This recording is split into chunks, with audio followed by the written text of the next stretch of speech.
Welcome to another ABC Grab and Go on-demand webcast. In this webcast, we're going to cover jump-starting charging procedures. All information provided is intended for informational purposes only and should not be used to replace either technical documents, manuals, guides, manufacturer information, or recommendations, nor the advice of a qualified professional. While the information is thought to be accurate on the date that it is posted, it is provided on an as-is basis and without warranty of any kind, either express or implied. In addition, the information may be changed at any time.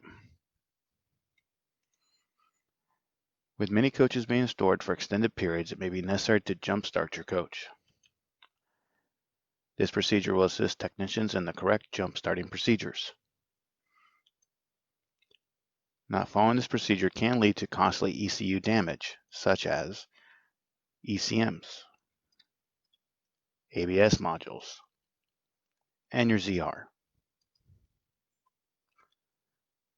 Let's go through some steps that will be help to ensure your personal safety when performing this procedure.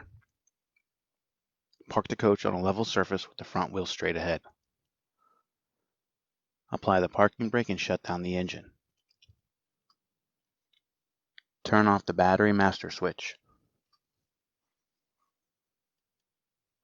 Switch off battery disconnect switch. Leave off until the coach is charged and ready to start. Chock the wheels. Place a do not operate sign on the instrument panel. Before jump starting your coach, it's a good idea to understand and inspect the equipment you are going to use prior to performing this process. Measure the voltage at the rear jump post or between the ground post and the 24-volt stud on the batteries. This voltage should be at least 21 volts prior to attempting to start the vehicle. If the voltage is below this level, it will be necessary to charge the coach using a battery charger or another vehicle until the voltage level is able to maintain at least 21 volts with the charger or second vehicle disconnected. If a second coach is being used, it's a good idea to check the charging and battery system of the coach to make sure it's in good operation. You don't want to have two down vehicles.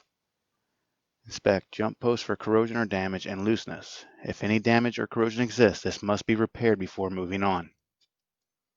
If using a battery charger, check the voltage rating of the device. If charging batteries individually, use 12 volts. If using from the rear jump post, use 24. Inspect the coach batteries and connections, ensure they are clean and tight. Also, check your battery fluid levels. Coach-to-coach jump start. Hook up positive jumper cable to the positive jump post of the low voltage coach.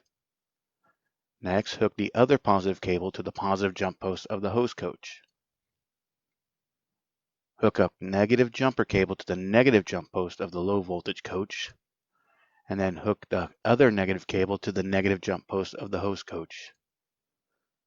It will resemble this. Start the hose coach. Allow the hose coach to run until the depleted batteries are charged to a minimum of 21 volts. This may take 15 or more minutes depending on how low the batteries are.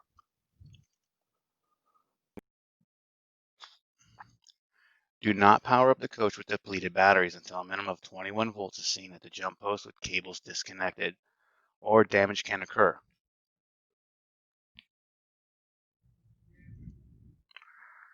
Once battery voltage has been reached, start the coach. Leave cables installed to stabilize the charging system. Once system is stabilized and batteries are charging, remove cables in reverse order, starting with negative cable from hose coach and so on. Do not let the cables touch anything or each other or damage can happen. Battery charger to coach jump start. Hook up positive jumper cable to the positive jump post of the coach. Hook up negative jumper cable to the negative jump post of the coach. Turn on the battery charger, lowest setting. Allow the charger to run until the depleted batteries have charged to a minimum of 21 volts. This may take 15 or more minutes depending on how depleted the batteries are. Here's an example. We have the voltage set at 24 volts and we are on our lowest amperage setting.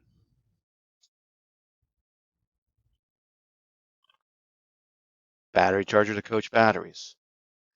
Take a picture of how cables are hooked to the batteries, or draw a cable layout.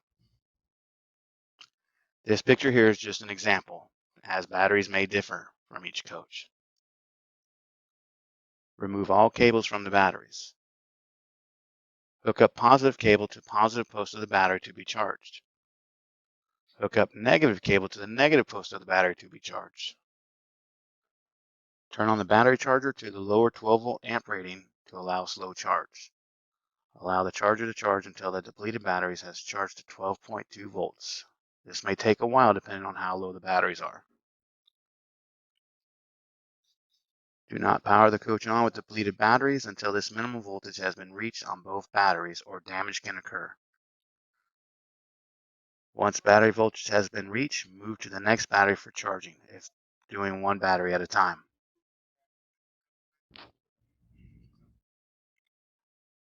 Once batteries are charged, turn off battery charger and remove cables in reverse order, starting with negative cable. Reinstall battery cables correctly. If you are unsure how to reinstall, stop and call ABC Tech Support for help. Here are some examples of various Van Holt motor coach battery connections.